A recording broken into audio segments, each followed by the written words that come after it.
ನೀವೇನಾದ್ರೂ ಸಣ್ಣ ಪುಟ್ಟ ಕೆಲಸ ಮಾಡ್ತಿದ್ದೀರಾ? ಅದ್ರಲ್ಲಿ ನಿಮ್ಗೆ ಸಂಬಳ ಸಾಕಾಗ್ತಿಲ್ವಾ? ಇನ್ಕಮ್ ಏನು ಬರ್ತಿಲ್ವಾ? ಬರೋ ಸಂಬಳದಲ್ಲಿ ಜೀವನ ನಡೆಸಕ್ ಆಗ್ತಿಲ್ವಾ? ಸೈಡ್ ಬಿಸ್ನೆಸ್ ಮಾಡಿ ಇನ್ಕಮ್ ಗಳಿಸೋ ಆಸೆ ಇದೆನಾ? ಹಾಗಾದ್ರೆ ಚಿಂತೆ ಬಿಟ್ಬಿಡಿ, ರಿಯಲ್ ಎಸ್ಟೇಟ್ ಬಿಸ್ನೆಸ್ಗೆ ಬನ್ನಿ. ಬಿಡುವಿನ ಸಮಯದಲ್ಲಿ ಇನ್ಕಮ್ ಜೊತೆಗೆ ಲಕ್ಷ ಲಕ್ಷ ಸಂಪಾದನೆ ಮಾಡಿಕೊಳ್ಳಿ. ನಿಮ್ ಜೀವನದಲ್ಲಿ ರಿಯಲ್ ಎಸ್ಟೇಟ್ ಹೊಸ ತಿರುವು ಕೊಡುತ್ತೆ. ರಿಯಲ್ ಎಸ್ಟೇಟ್ ಉದ್ಯಮದಲ್ಲಿ ಹೆಸರುವಾಸಿಯಾದ SR ಡೆವಲಪರ್ ಜೊತೆಗೆ ಕೈ ಜೋಡಿಸಿ. SR ಡೆವಲಪರ್ ಅವರು ಲೇಔಟ್ ನಿರ್ಮಾಣ ಮಾಡಿ ಸೈಟ್ ಸೆಲ್ಲಿಂಗ್ ಅಲ್ಲಿ ನಂಬರ್ 1 ಸರ್ವಿಸ್ ಕೊಡ್ತಾರೆ. ಡಾಕ್ಯುಮೆಂಟ್ ಪರ್ಫೆಕ್ಟ್ ಇರುತ್ತೆ, ನಿಮ್ ದುಡ್ಡಿಗೆ ಗ್ಯಾರಂಟಿ ಇರುತ್ತೆ, ನಿಮ್ ಫ್ಯೂಚರ್ ಸಹ ಚೆನ್ನಾಗಿರುತ್ತೆ. ಇವರ ಲೇಔಟ್ಗಳು ಇರುವ ಸ್ಥಳ ಲಿಂಗಸ್ಕೂರು, ಮಾನ್ವಿ, ಹಟ್ಟಿ, ಕವಿತಾಳ ಹಾಗೂ ಶಹಾಪುರ. ನೀವು ಯಾವ ಲೊಕೇಶನ್ ಆದ್ರೂ ಕೆಲಸ ಮಾಡಬಹುದು. ಒಂದು ಕರೆ ಮಾಡಿ ಅಥವಾ ಕಚೇರಿಗೆ ಭೇಟಿ ನೀಡಿ. ನೀವು ಒಳ್ಳೆ ಉದ್ಯಮದಲ್ಲಿ ಭಾಗಿಯಾಗಿ ನಿಮ್ಮ ಲೈಫ್ ನ ಲೀಡ್ ಮಾಡ್ಕೊಳ್ಳಿ.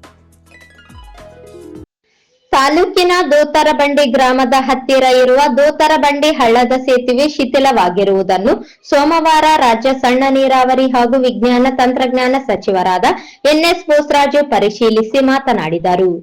ಈ ಭಾಗದ ಉಟಕನೂರು, ಉದ್ಬಾಳ ಸೇರಿದಂತೆ ವಿವಿಧ ಗ್ರಾಮಗಳಿಗೆ ಸಂಪರ್ಕ ಕಲ್ಪಿಸುವ ದೋತರಬಂಡಿ ಹಳ್ಳಕ್ಕೆ ಈಗಿರುವ ಹಳೆ ಸೇತುವೆ ಶಿಥಿಲವಾಗಿದ್ದು ವಾಹನ ಸಂಚಾರಕ್ಕೆ ತೊಂದರೆಯಾಗುತ್ತದೆ ಹಾಗೂ ಮಳೆಗಾಲದಲ್ಲಿ ಹಳ್ಳದಲ್ಲಿ ಹೆಚ್ಚಿನ ಪ್ರಮಾಣದಲ್ಲಿ ನೀರು ಹರಿಯುವುದರಿಂದ ಸಂಚಾರಕ್ಕೆ ತೀವ್ರ ತೊಂದರೆಯಾಗುತ್ತದೆ ಎಂದು ಈ ಭಾಗದ ಗ್ರಾಮಸ್ಥರು ಅನೇಕ ಬಾರಿ ಗಮನಕ್ಕೆ ತಂದಿದ್ದು, ಹಳ್ಳಕ್ಕೆ ನೂತನ ಸೇತುವೆ ನಿರ್ಮಾಣಕ್ಕೆ ರಾಜ್ಯ ಸರ್ಕಾರವು 10 ಕೋಟಿ ಅನುದಾನ ನೀಡಿದ್ದು ಏಪ್ರಿಲ್ ಅಂತ್ಯದೊಳಗೆ ಟೆಂಡರ್ ಕರೆದು ಸೇತುವೆ ನಿರ್ಮಾಣ ಕಾಮಗಾರಿಗೆ ಚಾಲನೆ ನೀಡಲಾಗುವುದು ಎಂದು ಭರವಸೆ ನೀಡಿದರು.